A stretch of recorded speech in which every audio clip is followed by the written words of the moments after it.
అందరికీ నమస్కారం. వినపడుతుందా?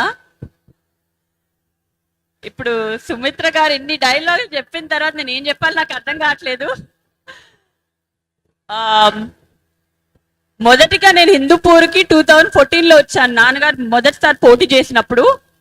దాని తర్వాత మళ్ళీ 2019లో వద్దాం అనుకున్నాను, కానీ అప్పుడు భరత్ గారు మొదటిసారి పోటీ చేయడం వల్ల అప్పుడు రాలేకపోయాను. మళ్ళీ ఈసారి 2024లో ఈసారి భరత్ గారు పోటీ చేస్తున్నా కూడా 2 రోజులు బ్రేక్ తీసుకున్నా నేను ఇక్కడికి డెఫినెట్ గా రావాలని, సభ ఉందని నేను ఈ రోజు 2 రోజులు వచ్చి ఇక్కడ ఎలాగన్నా మిమ్మల్ని చూడాలి, మళ్ళీ ఇన్ని సంవత్సరాల తర్వాత ఒకసారి అందరిని చూడాలని ఇక్కడికి వచ్చాను. అప్పటికి మీకున్న ప్రేమ, ఇప్పటికీ మీకున్న ప్రేమ అలాగే ఉంది. ఇన్ఫాక్ట్ దానికన్నా ఎక్కువ ఉంది ఇప్పుడు. దానికి నేను హృదయపూర్వక ధన్యవాదాలు చెప్పుకుంటున్నాను. చాలా ఆనందంగా ఉంది నిజంగా ఇవాళ ఇక్కడికి రావడం. ఇప్పుడు మనందరికి తెలుసు మన ఎన్నికల సమయం వచ్చింది. ఎప్పుడండి ఎన్నికలు? May 13th. అందరు ఓటేస్తున్నారా? ఎవరికి ఓటేస్తున్నారు? ఇవాళ మీ అందరికి నేను చెప్పుకోవాల్సింది ఒకటే, మీరు ఓటేసేటప్పుడు గట్టిగా ఒకసారి ఆలోచించండి, ఎవరికి ఓటేయాలి. నా కోసమో ఇంకెవరి కోసమో కాదు, మీ గురించి ఆలోచించుకోండి. మీ భవిష్యత్తు కోసం ఓటేయండి, మీ అభివృద్ధి కోసం ఓటేయమని అడుగుతున్నాను అందరినీ. మీకు తెలిసిందే, టీడీపీ ఎప్పుడూ సంక్షేమ పథకం గురించి ఇంకా అభివృద్ధి గురించి ఆలోచించే పార్టీ.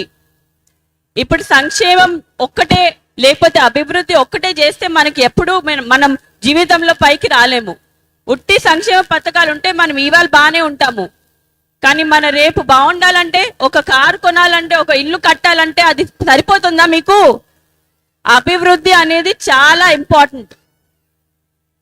మన సంక్షేమ పథకాలు ఇంకా అభివృద్ధి రెండు తేగలే మనిషి ఒక్కలే ఉన్నారు, అది మన నారా చంద్రబాబు నాయుడు గారు. ఆయనకి ఓటేసి మనం గెలిపించడం, సీఎం చేయడం మన బాధ్యత. అదే కాదు, హిందూపురానికి ఎమ్మెల్యేగా, ఇప్పుడు కరెంట్ ఎమ్మెల్యే ఇంకా మళ్ళీ ఎమ్మెల్యే అభ్యర్థిగా పోటీ చేస్తున్న నందమూరి బాలకృష్ణ గారు నాన్నగారు, మీరు 2 సార్లు గెలిపించారు ఆల్రెడీ. ఆయన చేసిన ఇక్కడ చాలా కార్యక్రమాలు. మొదటిగా మనం మాట్లాడాలంటే నీటి సమస్య మీ అందరికీ తెలిసిందే. నీటి సమస్య మొదటి ప్రయారిటీగా తీసుకున్నారు.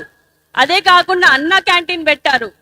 ఇక్కడ రోడ్లు కానివ్వండి, చాలా కార్యక్రమాలు చేశారు మీకోసం, ఇంకా చేస్తూనే ఉంటారు. మనం సీఎంగా చంద్రబాబు నాయుడు గారిని, ఇక్కడ ఎమ్మెల్యేగా మన నందమూరి బాలకృష్ణ గారిని గెలిపించడం మన బాధ్యత. మీరందరూ సైకిల్ గుర్తుకే ఓటేస్తారని నేను ఆశిస్తూ నేను సెలవు తీసుకుంటున్నాను. థ్యాంక్ యూ అండి.